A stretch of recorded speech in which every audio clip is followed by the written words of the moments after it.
Ah, hello, son. Come on in and sit down. Ah, Dad.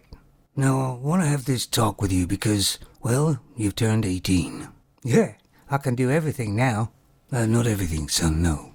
But there are things that have opened up to you, yes, quite right. Well, being 18 kind of means you're a man now. Of course, you've still got a long way to go, but you're a good boy, son.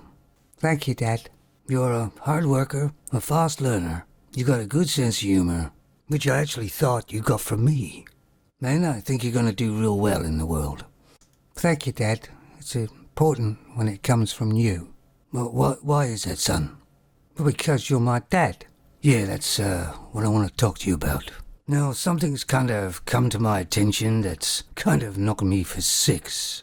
What's that, Dad? Well, some guys at work, we got drinking together and we all decided we're all gonna do a DNA test without any of the children knowing or the wife. So we all did it, and all the other guys turned out fine, except mine. What do you mean, Dad? You mean you took some sample from me or something? That's right, son. I took it from your cheek when you were sleeping.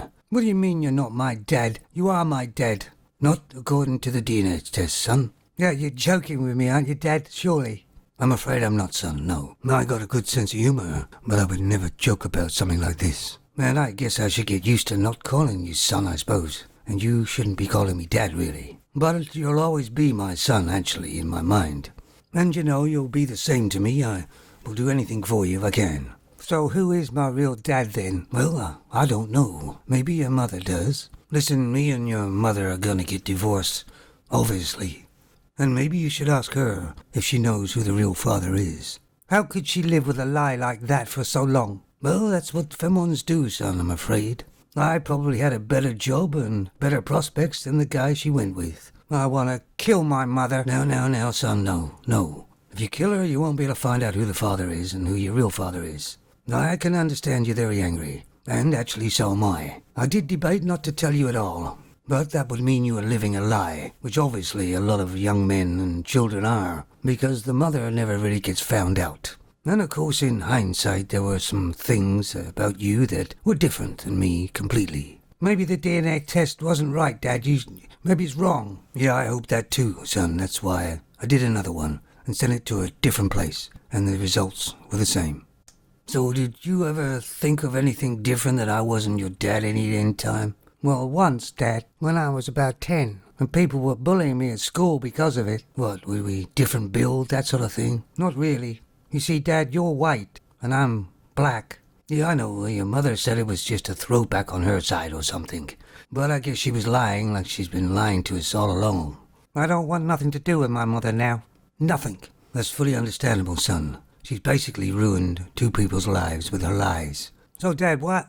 I'm sorry, I don't mean to call you Dad, but it's a habit, That's all right. I quite like it. But why doesn't the government make it mandatory for DNA tests done on pregnancies? Because they know how much the femons lie about it, and they would be footing the bill for the children, and not the man they're going with or married to.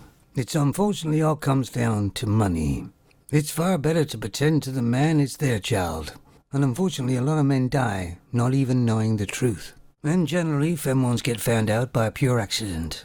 I'm going to go for a long walk now, Dad. Yeah, you're not thinking of doing anything stupid, are you, son? No. I wouldn't give my mother the pleasure of that. All right, son. We'll talk again when you get back.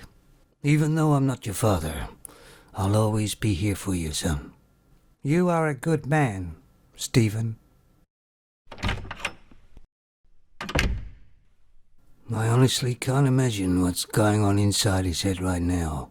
A once beautiful family has been destroyed by the most sadistic lie femons can tell, and is far more common than society thinks it is. Stay awake and aware, men.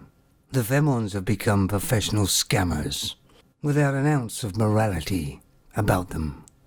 I'll catch you later.